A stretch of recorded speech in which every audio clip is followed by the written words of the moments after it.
Usman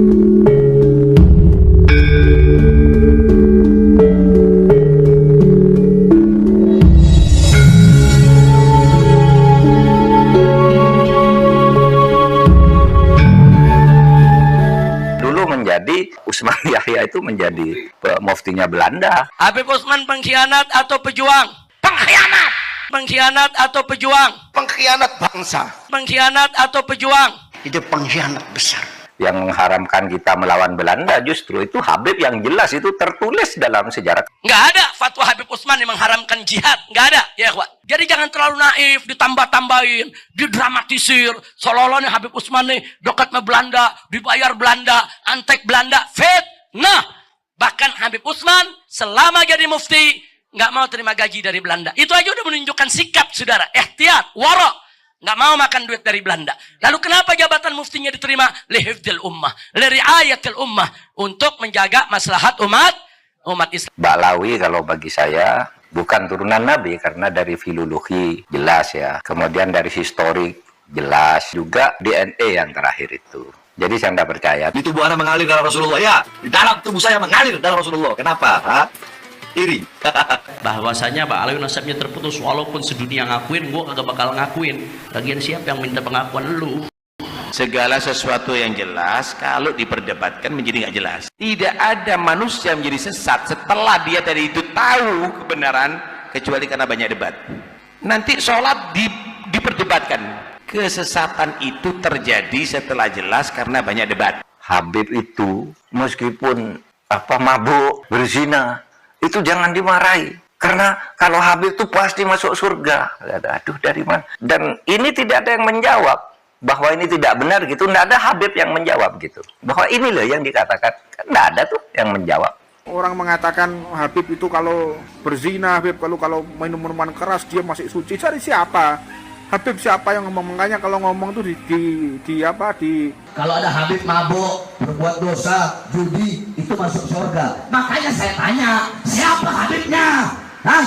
Di mana? Kapan dia ngomong? Kalau memang ada Habib yang ngomong begitu, saya yang bantai dia. Orang-orang yang memfitnah Ba'alawi, memfitnah habaib, jangan sembarangan kalian katakan kalau kami didoktrin sejelek itu oleh orang-orang tua kami. Dusta kalian. Kulyu berdaqiqah kulladhah makan hujanna. Habib sorgo kabeh. Habib sorgo kabeh. Untuk jaminan masuk surga, selama nasabnya itu benar, maka insya Allah dia tidak akan meninggal kecuali husnul khatimah. Semaksiat apapun, sesesat apapun. Saya kemudian tersinggung dari itu ketika peran ulama-ulama Indonesia dan para pejuang Indonesia itu diremehkan. Ketika tanggal 17 Agustus, Soekarno membacakan teks proklamasi, mendeklarasi daripada kemerdekaan Indonesia, beliau di hari Jumat itu, ba'da Jumat beliau fatwakan. Sekarang saya fatwakan, setiap tanggal 17 Agustus wajib pasang bendera merah putih di rumah-rumah kalian. Siapa yang nyuruh? Itu fatwa Habib Ali bin Abdurrahman Al-Habsyi Kuitang. Bung Karno pulang dari Dalat, dijanjikan kemerdekaan, lalu terjadi sini tarik-menarik antara pejuang. Diculik oleh pemuda itu, nggak ketemu Habib siapa, diculik, dibawa ke Rengas Dengklok. Pokoknya merdeka sekarang, kata Bung Karno, ntar dulu. Bendera merah putih, siapa yang memberikan instruksi kepada Bung Karno untuk membuat bendera merah putih sebagai bendera Indonesia? Itu adalah fatwa Al-Habib Idrus bin Salim Al-Jufri Palu Al-Khairat. Laksamana Maeda itu yang minta Bung Karno, Bung, kalau Anda mau rapat untuk merumuskan proklamasi besok pagi, di rumah saya aja. Bukan Habib, nggak ada Habib. Indonesia ini merdeka berkat perjuangan para habaib, berkat perjuangan para habaib.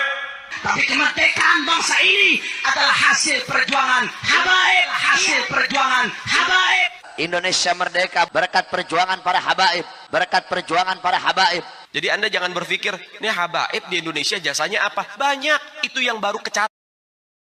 Rasanya enggak ada tuh Habib-Habib waktu itu. Saya enggak tahu ya Habib siapa ya yang ikut-ikut begitu itu. Berjuang kemerdekaan Indonesia itu. Berjuang kemerdekaan Indonesia itu.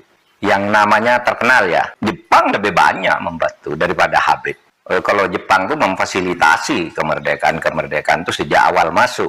Minta agar lawan tuh Belanda karena kita bangsa Asia, bangsa yang sama dengan mereka. Kan itu Jepang. Indonesia ini jadi aman, jadi merdeka, jadi makmur itu karena kenapa? Karena ala tariqatil habaib. Karena ala tariqatil habaib. Pada waktu berkumpulnya para ulama untuk menentukan bendera Indonesia ini yang pantas berwarna apa, maka Habib Hussein bin Abu Bakar Al-Idrus ini membuka kitab Sahih Bukhari, mengutip sabda Nabi, kemudian memberikan keputusan yang disepakatin oleh para ulama. Bendera Indonesia ini adalah merah putih. Tapi siapa yang berjuang? Siapa yang berdarah-darah? Siapa yang mati-matian merdekakan negeri, saudara?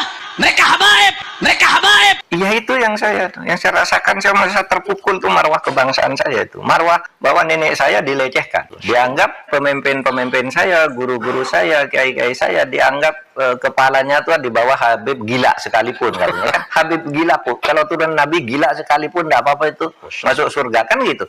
Bahwa seorang Habib yang gila itu lebih utama daripada ulama amilin. Seorang Habib yang gila itu lebih utama daripada ulama amilin. Jangan membuat kasta-kasta di dalam keberagaman, yang satu lebih mulia, yang satu berhak masuk surga, yang satu masuk neraka, itu tidak boleh. Dalam keberagaman itu sama di depan Allah. Takwanya aja. Kenapa kaki Habib yang nakal? Kenapa kaki Habib yang narkoba, yang maksiat, yang nakal, yang kotor dibandingkan kepala kiai yang pakai sorban masih lebih mulia? Kenapa kaki Habib yang maksiat tersebut? Yang tidak percaya kepada habaib, ya kafir hukum. Yang tidak percaya kepada habaib, ya kafir hukum. Wah, itu doktrin itu. Ya sudah, terserah. Saya ngajak yang baik. Ente mau bilang katakan doktrin atau apa? Oh, nanti kamu akan menjadi budak-budak, jongos-jongos. Nah, yang khurafat-khurafat itu menurut saya harus diakhiri. Karena menimbulkan fitnah kan. Fitnahnya apa? Misalnya itu mendirikan kuburan-kuburan itu karena si Habib itu yang mendirikan kuburan-kuburan itu sebelumnya pernah berfatwa bahwa Habib itu meskipun sudah mati mendatangkan uang. Habib Lutfi sudah meresmikan tambang duit baru. Makam ini bisa menghasilkan duit bagi kaum Ba'alawi. Sadarlah wahai kaum pribumi, kalian sedang dijajah ideologinya.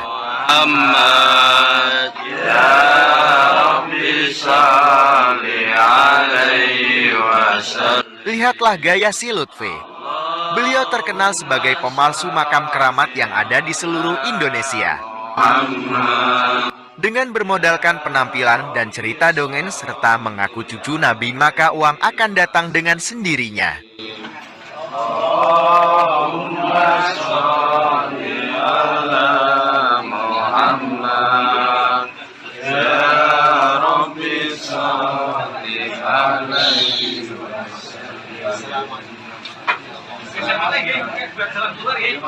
Amin.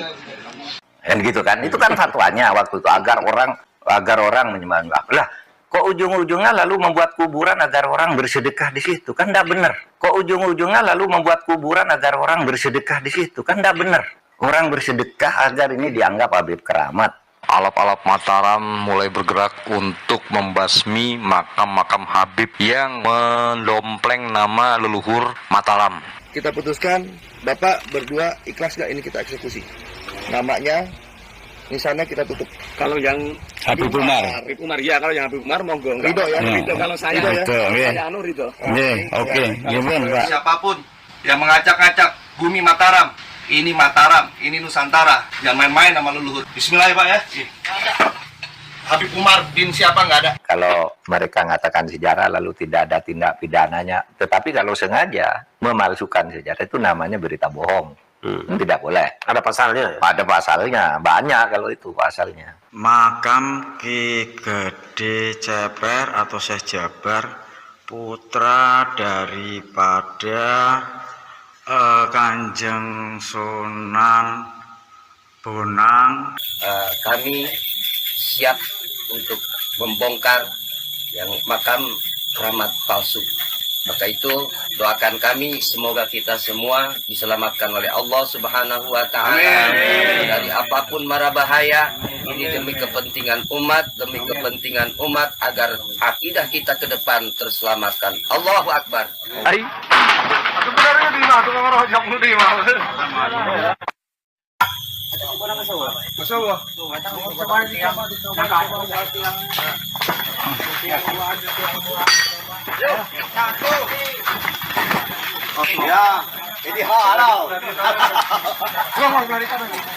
Bahwa siapapun kalau bersalah ya dihukum, kan begitu. Itu dalilnya. Jadi lalu kalau Habib lalu tidak dihukum, Habib tidak dosa, itu kata siapa? Aduh, ada yang dipukul itu kaum muslimin ya. Mereka padahal itu sahabat Nabi, ente binatang anjing, laknat dari menyentuh orang tua kamu oleh beracun. Tapi kalau sudah mengarah ke kriminal, melakukan diskriminasi dan orang yang didiskriminasi tidak terima, itu bisa mengadukan ke pengadilan. Bisa. Itu pelanggaran, itu tindakan melanggar hukum. Menganggap satu ras, satu suku lebih rendah dari kelompok lain. Yang pertama kali masalah nasionalisme saya ya, rasa kebanggaan saya terhadap Indonesia itu ternodai oleh sikap-sikap beberapa habaib. Tidak semua habaib, saya punya banyak teman habaib juga yang sampai sekarang masih silaturahim. Tapi ada beberapa habaib yang membuat hal-hal yang bagi saya menodai ke kemuliaan leluhur saya juga. Saya harus anggap leluhur saya bangsa Indonesia itu mulia, tidak kalah mulianya dengan habaib. Dan ini yang mendirikan Indonesia. Nah, rasa kebangsaan saya itu ternodai ketika muncul ya berita-berita yang terakhir ini. Saya ingin katakan dulu Kiai ya bahwa bagi saya sendiri berdasar histori masuknya habaib yang baik yang masuk baru abad ke 19 maupun yang masuk sebelumnya. Bagi saya sendiri apakah mereka itu turunan Nabi atau tidak, itu bagi saya tidak terlalu penting ya. Baklawi kalau bagi saya bukan gitu ya, bukan turunan Nabi karena dari filologi jelas ya. Kemudian dari historik jelas, kemudian juga DNA yang terakhir itu yang sudah ini. Jadi saya tidak percaya. Tetapi bagi mereka yang percaya bahwa mereka itu turunan Nabi ya silakan aja. Saya tidak keberatan. Saya tidak percaya, tapi bagi mereka yang percaya silahkan. Kan sama aja orang ngaku turunan Menak Jinggo, turunan Ken Arok gitu, saya tidak keberatan gitu. Memang kenapa kalau turunan? Bagi saya tidak ada urusan. Tetapi yang saya kemudian tersinggung dari itu ketika peran ulama-ulama Indonesia dan para pejuang Indonesia itu diremehkan. Misalnya cerita bahwa proklamasi kemerdekaan Mei 17 Agustus itu karena bisikan Habib tertentu kepada Bung Karno itu kan tidak pernah ada dalam cerita itu. Semua yang menulis selama ini Bung Karno pulang dari Dalat dijanjikan kemerdekaan, lalu terjadi sini tarik menarik antara pejuang. Yang satu ingin merdeka secepatnya, yang satu menunda sesuai dengan persetujuan Jepang. Sampai Bung Karno diculik. Tanggal 16 itu diculik, tidak ketemu Habib. Diculik oleh pemuda itu, tidak ketemu Habib siapa. Diculik, dibawa ke Rengas Dengklok. Pokoknya merdeka sekarang, kata Bung Karno ntar dulu. Gitu. Akhirnya sesudah itu malamnya rapat di rumah Laksamana Maeda. Laksamana Maeda itu adalah Dandim lah, Dandim kota Batavia, tapi angkatan laut kan, karena di Batavia, Dandim Batavia kalau itu. Laksamana Maeda itu yang minta Bung Karno, Bung, kalau Anda mau rapat untuk merumuskan proklamasi besok pagi, di rumah saya aja, aman, saya yang jaga. Bukan Habib, tidak ada Habib. Cerita Habib ini tidak pernah ada di dalam sejarah, kecuali dulu menjadi Usman Yahya itu menjadi muftinya Belanda, ya. yang mengharamkan kita melawan Belanda, justru itu Habib yang jelas itu tertulis dalam sejarah. Kalau Habib berbisik ke Bung Karno kapan? Dan tidak pernah ada cerita itu, gitu. Orang boleh mengatakan ya, oh, mungkin Bung Karno bicara berdua, ya tidak ada, sejarah itu tidak bicara, tidak percaya pada bicara berdua. Itu satu. Itu menodai, merusak rasa kebanggaan saya bahwa ini perjuangan bangsa Indonesia sendiri. Bahwa ada Habib membantu, ya bisa saja, kan bukan hanya Habib yang membantu. Anggota BPUPK itu kayaknya tidak ada Habibnya. Kalau Cina ada, Jepang ada, gitu. Arab non Habib juga tidak ada karena Abdurrahman Baswedan itu kayaknya tidak BPUPKI, bukan masuk para pendiri gitu ya. Nah kok sekarang lalu Habib, lalu para pejuang dihabibkan semua kan? Diponegoro, siapa lagi? Imam Bonjol. Wah itu kebanggaan orang Jawa loh, Diponegoro itu. Lalu dihabibkan. Habib dari mana? Ya Habib dari mana gitu. Nggak ada sejarahnya yang menyatakan itu. Nah itu apalagi sekarang langkah-langkah khurafat ya yang dibangun oleh mereka, yang ketika itu muncul gitu, kita nganggap kan itu seperti dongeng, bukan buat seperti wahyu. Masa malaikat katanya diusir, malaikat dikirimi surat, ini apa ini saya bilang. Jadi agama tuh menjadi dongeng akhirnya. Saya percaya pada mukjizat, pada karomah, tapi enggak kayak gitu juga gitu. Yang cerita-cerita Habib. Nah, ketika ini muncul kan Rumah Irama dituding-tuding oleh seorang Habib. Rumah Irama, kamu fitnah, tunjukkan siapa yang bilang gitu.